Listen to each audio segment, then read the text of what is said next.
పితా పుత్ర పవిత్రాత్మ నామమున ఆమేన్. ప్రభు మీతో ఉండునుగాక, మీ ఆత్మతోనూ ఉండునుగాక. లూకా శుభవార్త 1వ అధ్యాయము 49వ వచనము.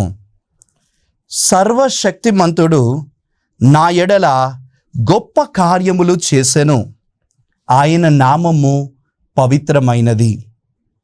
ఇది క్రీస్తు సువిశేషము. క్రీస్తువా మీకు స్తుతి కలుగునుగాక. క్రీస్తు నాదుని యందు ప్రియ సోదరి సోదరులారా, దివ్యవాణి వీక్షకులారా, మీ అందరికీ ప్రభు నామములో శుభాభివందనములను తెలియజేస్తూ ఉన్నాను. ఈరోజు మనం ధ్యానించే అంశం, గొప్ప దేవుడు గొప్ప కార్యములను మనకు చేస్తాడు. నిజమే ప్రియ బిడ్డలారా, మన దేవుడు గొప్ప దేవుడు, మనందరికీ గొప్ప కార్యములు చేస్తున్నారు. మార్చి 6, 2024వ సంవత్సరమున వరంగల్ మార్కెట్కి కూరగాయలు కొనుక్కుందామని నేను వెళ్ళినప్పుడు వంకాయలు కొనుక్కుందామని వంకాయల షాపుకు వెళ్ళినప్పుడు వంకాయలు ఏరుతూ ఉన్నాను. ఏవి మంచివి ఏవి పిచ్చివి అని ఏరుతూ ఉన్నప్పుడు అక్కడున్న అమ్మ నన్ను అడుగుతుంది, అయ్యా మీరు దేవుని సేవ చేస్తారా అని ఆమె అడిగింది. వెంటనే నేను ఆమెతో, అవునమ్మా, ఫలానా ప్రాంతంలో నేను దేవుని వాక్యమును బోధిస్తున్నాను అని ఆమెకు తెలియజేశాను. వెంటనే ఆ అమ్మ తన డబ్బుల సంచిలో నుంచి ఒక 50 రూపాయల నోటును, 2 20 రూపాయల నోటును, ఒక 10 రూపాయల నోటును నాకు ఇచ్చింది. నేను అన్నాను ఆ అమ్మతో, అమ్మ, ఈ 100 రూపాయలు నాకెందుకు ఇస్తున్నావు?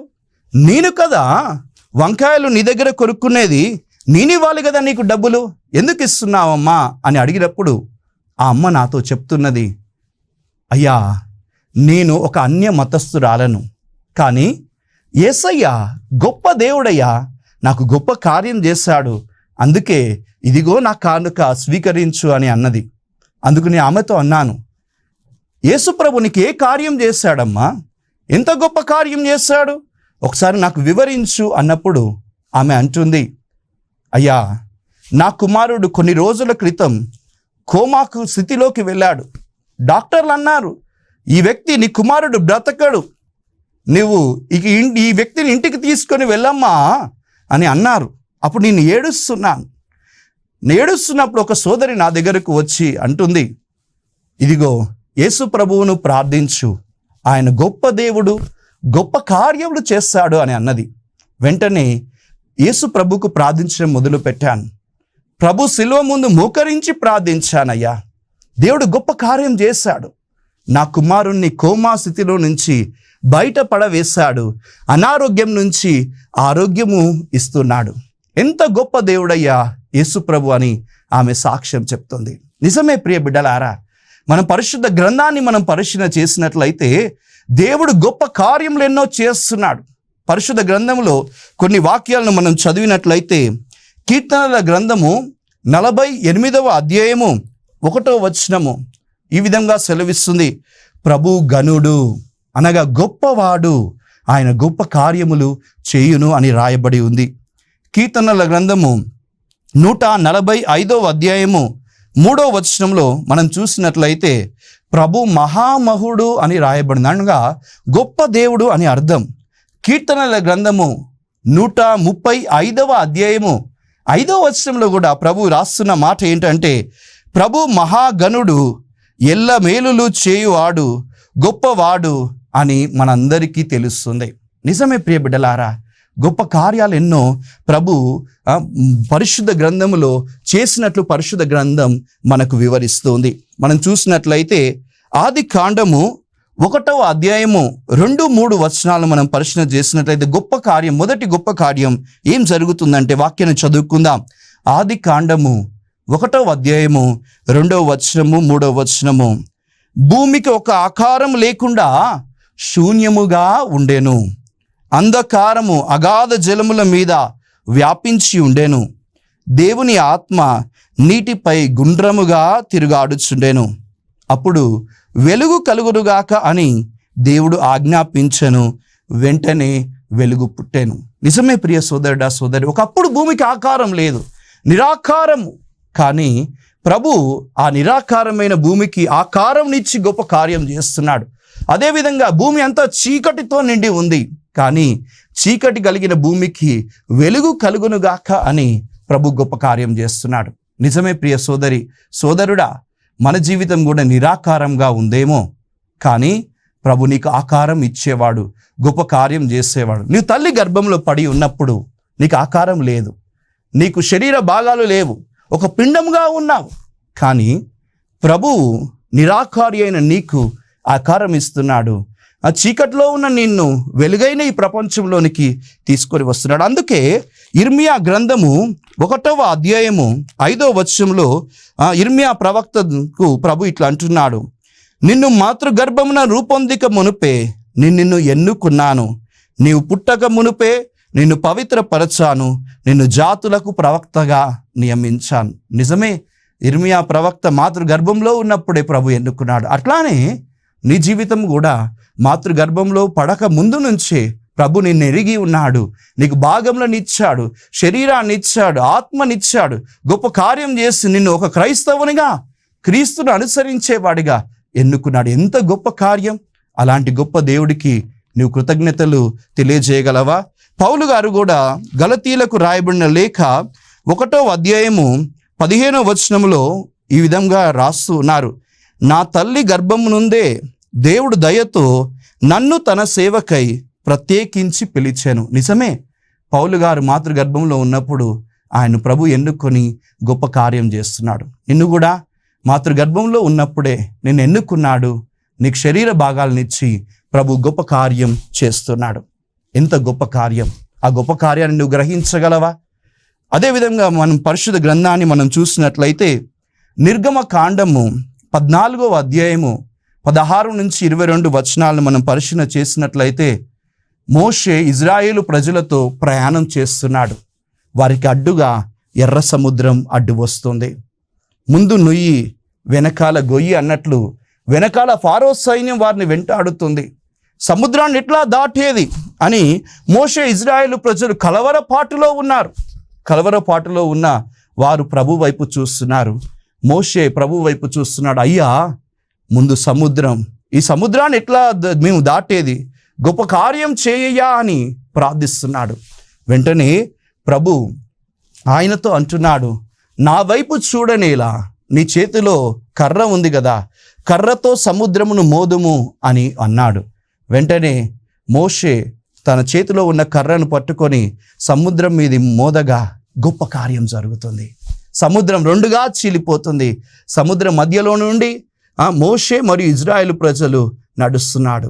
కలవరపాటులో ఉన్న ఇజ్రాయేలు ప్రజలకు ప్రభు గొప్ప కార్యం చేస్తున్నాడు. నిజమే ప్రియ బిడ్డలారా, నీ జీవితం కూడా కలవరపాటులో ఉందేమో, అయితే ప్రభు వైపు చూడుము, ప్రభు గొప్ప కార్యం చేస్తాడు.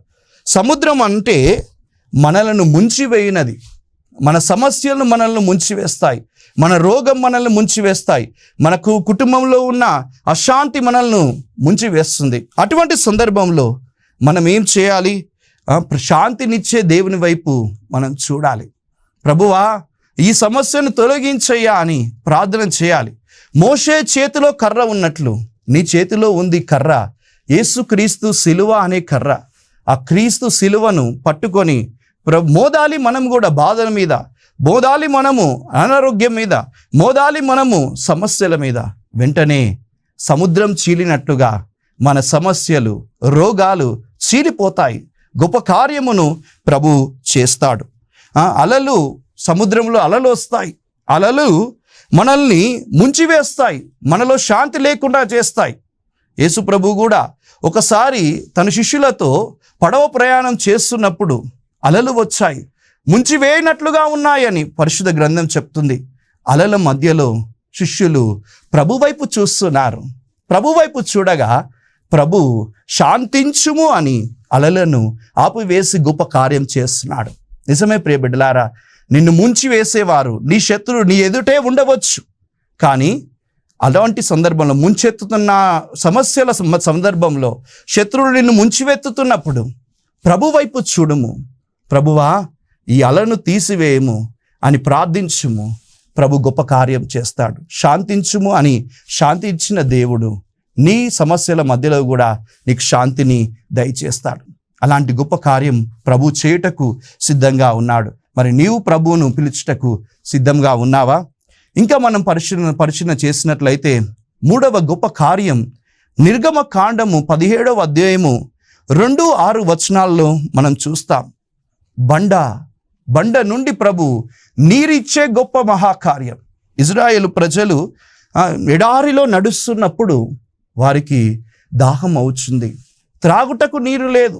అటువంటి సందర్భంలో మోషే ప్రభువును ప్రార్థిస్తున్నాడు, అయ్యా దాహముతో నీ ప్రజలు ఉన్నారయ్యా, వారికి దాహము తీర్చయ్యా అని ప్రార్థించినప్పుడు మరలా ప్రభు అంటున్నాడు, నీ చేతిలో కర్ర ఉంది కదా, కర్రను బండ మీద కొట్టుము అని. వెంటనే మోషే కర్రను తీసుకున్నాడు, బండను కొట్టాడు, ఫలితంగా జలం వస్తుంది. నేడు బండ ఏమిటో తెలుసా ప్రియ బిడ్డలారా? మన హృదయము అనే బండ. పాపముతో నిండిన హృదయ బండను మనము సిలువ శక్తి అనే కర్ర ద్వారా కొట్టినప్పుడు మన యొక్క జీవితంలో బండ తొలగించబడి జీవజలములు ప్రవహింపచేస్తాయి.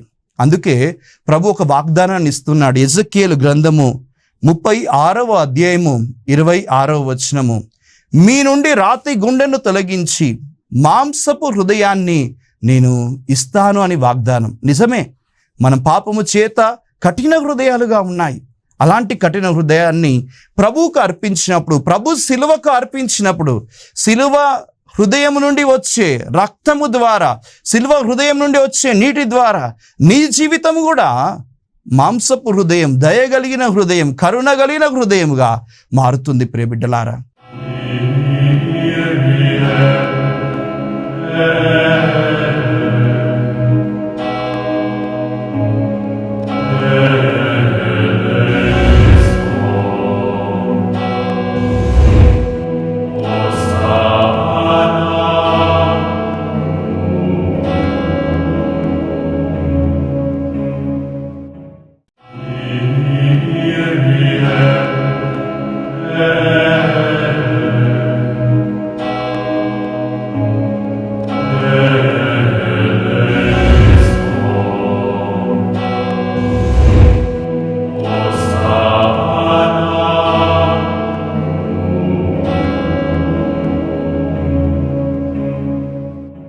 మరి నీవు సమర్పిస్తావా?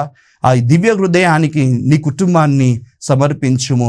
ఆ దివ్య హృదయము నీ కుటుంబంలో ఉన్న కఠిన హృదయాలను మార్చగలదు.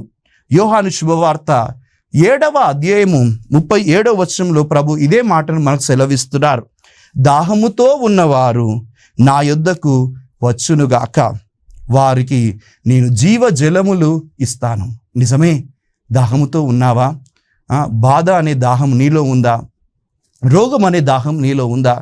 అయితే గొప్ప కార్యం చేసి ప్రభు హృదయం దగ్గరికి రమ్ము.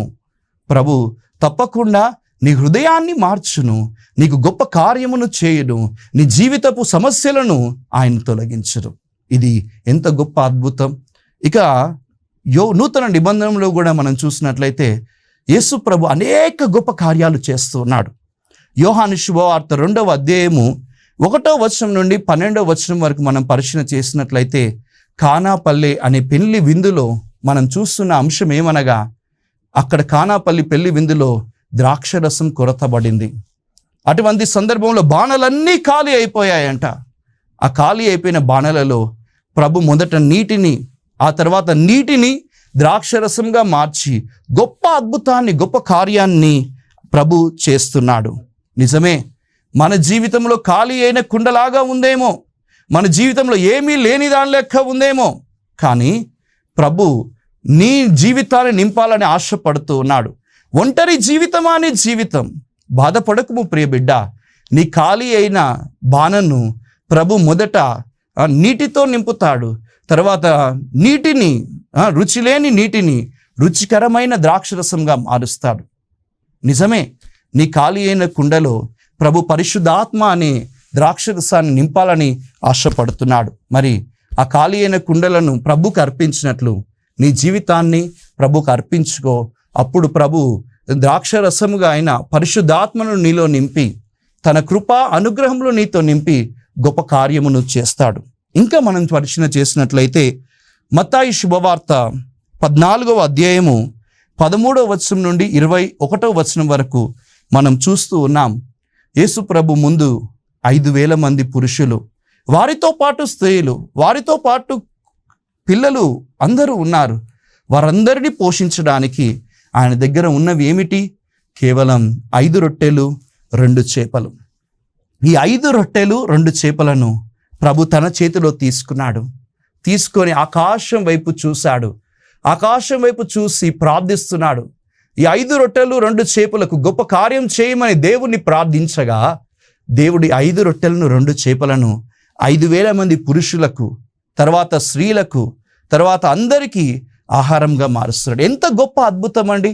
నిజమే, గొప్ప దేవుడు యేసు ప్రభు కనుక ఆయన గొప్ప కార్యాలను చేస్తున్నాడు. 5 రొట్టెలను 2 చేపలను 5,000 మందికి పంచుతున్నాడు. నేడు చాలామంది అనుకుంటారు, మేము ఎలా పోషించబడేది, మాకు ఆహారం పెట్టేవాళ్ళు ఎవరు, మా కుటుంబాన్ని ముందుకు నడిపే వాళ్ళు ఎవరు అని మీరు అనుకుంటారు. కానీ ఈ అద్భుతమే చెప్తుంది, నీ దగ్గర కొద్దిగా ఉంటే అది ప్రభువుకు అర్పించు, అది 2 ఆశీర్వాదం పొందుకొని గొప్ప కార్యంగా మారుతుంది. నీ కుటుంబాన్ని ప్రభు పోషిస్తాడు అనే గొప్ప అద్భుత కార్యములు చేస్తాడని ఈ సంఘటన మనకు నేర్పిస్తుంది. యోహాను శుభవార్త 11వ అధ్యాయంలో మనం ఇంకొక అద్భుతాన్ని, గొప్ప కార్యాన్ని మనం చూస్తున్నాం. అప్పటికి లాజరు మరణించి 4 రోజులు అవుతుంది. అందరూ అంటున్నారు, ఇక ఈయన మరణించిన వాడే. కానీ ప్రభు అంటున్నాడు, లాజరు బయటకు రా, లాజరు బయటకు రా అని ఆ నిర్జీవమైన లాజరును బయటకు పిలిపించి జీవం ఇచ్చి గొప్ప కార్యం చేస్తున్నాడు. చాలాసార్లు నీ చుట్టుపక్కల వారు నిన్ను ఎన్నో మాటలు అంటుండవచ్చు, ప్రియ బిడ్డలారా. ఇక నీ జీవితం మృత జీవితం, నిర్జీవ జీవితం, నీ జీవితం నుండి ఏమీ రాదు అని నిన్ను అంటుండవచ్చు. కానీ నిర్జీవ స్థితిలో ఉన్న నీవు ప్రభు వైపు చూస్తే ప్రభు నీ కుటుంబంలో గొప్ప కార్యం చేస్తాడు.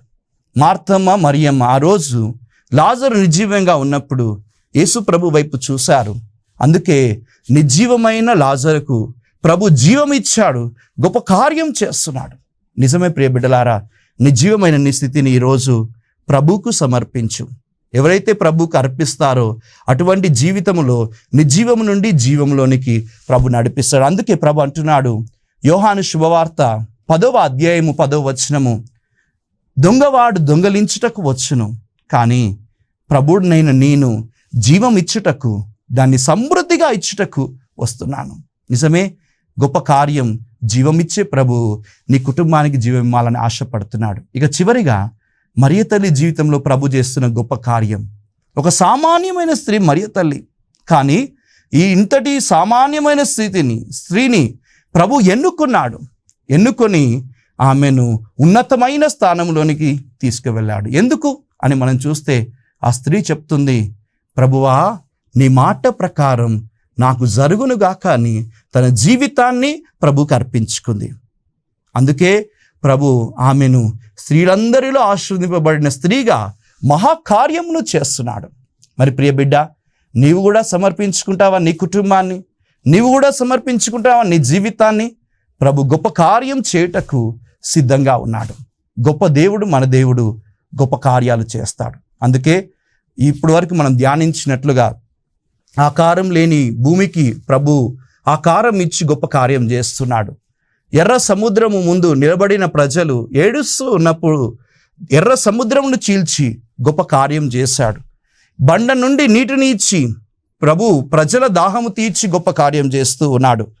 కానాపల్లి పెళ్లి విందులో ఖాళీ అయిన బాణలను దాన్ని నీటితో నింపి నీటిని ద్రాక్షరసంగా మార్చి గొప్ప కార్యములు చేస్తూ ఉన్నాడు. 5 రొట్టెలు 2 చేపలను 5,000 మంది పురుషులకు ఇచ్చి ప్రభు గొప్ప కార్యం చేస్తున్నాడు. నిర్జీవమైన లాజరును జీవముతో నింపి ప్రభు గొప్ప కార్యం చేస్తున్నాడు. మరియ తల్లి దీన స్థితి నుండి ఉన్నత స్థితిలోనికి లేపి గొప్ప కార్యం చేశాడు. ఇంతమందికి గొప్ప కార్యం చేసిన దేవుడు నిన్ను మర్చిపోతాడా? మరచిపోడు ప్రియ బిడ్డ. ఎందుకంటే నీవు ఆయన రూపంలో సృష్టించబడిన వ్యక్తివి, ఆయన పనితలముగా మూలముగా సృష్టించబడిన వ్యక్తివి కనుక నిన్ను మరచిపోడు ప్రభు. నీ జీవితమును ప్రభుకు అర్పించు. ప్రభు నీ కుటుంబంలో గొప్ప కార్యములు చేయునుగాక. ప్రార్థన చేసుకుందాం, కళ్ళు మూసుకుందాం, చేతులు జోడించుదాం, ప్రార్థన చేసుకుందాం. ప్రార్థనలో ఏకీభవించి ఎంతో మందికి గొప్ప కార్యములు చేసావా తండ్రి, నాకు కూడా గొప్ప కార్యం చేయమని ప్రభుని అడుక్కుందాం. క్రీస్తువా, యేసయ్యా, నీ పరిశుద్ధ నామమునకు స్తోత్రములు తెలియజేస్తున్నాం తండ్రి. దేవా, నీ పరిశుద్ధ నామమునకు వందనాలు తండ్రి. పరిశుద్ధాత్మని పరిశుద్ధ నామమునకు వందనాలు తండ్రి. ఇప్పటి వరకు మేము ధ్యానించాము తండ్రి, నీవు గొప్ప దేవుడవు, గొప్ప కార్యములు చేస్తావు. నిజమే, నిరాకారంగా ఉన్న భూమికి, చీకటిలో ఉన్న భూమికి ప్రభువా వెలుగు కలుగునుగాక అని నీవు గొప్ప కార్యం చేశావు. ఇదిగో మా జీవితంలో చీకటిలో ఉన్నాయి, మా జీవితంలో అప్పుల బాధలు ఉన్నాయి, మా జీవితంలో రోగములతో ఉన్నాయి, మా జీవితంలో సమస్యలతో ఉన్నాయి తండ్రి. ఇటువంటి బాధలను, రోగములను మీకు అర్పిస్తున్నాం. చీకటి మా జీవితములకు ప్రభువా నీ నామములో వెలుగు కలుగునుగాక, పరిశుద్ధాత్మతో మా కుటుంబంలో నింపబడునుగాక. ప్రభువా, ముంచి వేసబడే సముద్రం ముందున్నప్పుడు నీవు గొప్ప కార్యం చేస్తున్నావు. మా ముందు కూడా ఎన్నో అలలు, ఎన్నో సమస్యలు, ఎన్నో కష్టాలు మా ముందు ఉన్నాయి తండ్రి. మమ్ము ముంచివేయాలని అనేక మంది చూస్తున్నారు. వాటన్నిటినీ అణచుము తండ్రి. మా కుటుంబాలకు శాంతించుము అని ఆజ్ఞ ఇవ్వుము తండ్రి. శాంతిని ప్రసాదించుము ప్రభువా. మమ్మందరినీ దీవించుము. సముద్రమును రెండుగా చీల్చినట్లుగా ప్రభువా మా ప్రతి సమస్య యేసు నామంలో చీల్చబడునుగాక. నూతన హృదయముతో మేము నింపబడుదుముగాక. ప్రభువా, బండ నుండి నీళ్ళు ఇచ్చినట్లుగా మా హృదయములను, కఠిన హృదయములను, పాపపు హృదయములను మీ దివ్య హృదయమునకు అర్పిస్తున్నాం తండ్రి. మీ దివ్య హృదయపు ప్రేమ చేత మమ్మందరినీ నింపుము తండ్రి. ఎజెకియేలు 36:26లో పలికినట్లుగా మా కఠిన హృదయములు యేసు నామంలో మాంసపు హృదయములుగా, దయగలిగిన హృదయములుగా, ప్రేమ కలిగిన హృదయములుగా మారునుగాక. దయగల తండ్రి, కానాపల్లిలో నీటిని ద్రాక్షరసంగా మార్చినట్లు రుచి లేని మా జీవితాలను రుచికరమైన పరిశుద్ధాత్మతో నింపుమని వేడుకొనిస్తున్నాం. పవిత్ర ఆత్మ వరములు లేక రుచిని కోల్పోయాము తండ్రి. ఆ వరములను మాకు దయచేయమని వేడుచున్నాం. 5 రొట్టెలు 2 చేపలు 5,000 మందికి పంచి ఇచ్చి గొప్ప కార్యం చేసినట్లు మా కుటుంబములను అద్భుతంగా, ఆశ్చర్యకరంగా పోషించమని వేడుచున్నాము తండ్రి. మరియ తల్లిని ఎన్నుకున్నట్లు మమ్ము కూడా ఎన్నుకొని బలపరచండి తండ్రి. ఆశీర్వదించండి తండ్రి. నిర్జీవమైన లాజరుకు జీవం ఇచ్చినట్లు మా కుటుంబంలో గొప్ప కార్యముతో, జీవంతో నింపబడునుగాక. ఈ మనవులన్నింటినీ మా రక్షకుడు, మా నాథుడు యేసు అతి పరిశుద్ధ నామములో అడిగి ప్రార్థిస్తున్నాము తండ్రి. ఆమేన్. ప్రభు మీతో ఉండునుగాక, మీ ఆత్మతోనూ ఉండునుగాక. సర్వశక్తిగల సర్వేశ్వరుడు పిత, పుత్ర, పవిత్ర ఆత్మ మేము దీవించి, ఆశీర్వదించి, కాచి కాపాడుదురుగాక. ఆమేన్. God bless you. దేవుడు మిమ్ము దీవించునుగాక.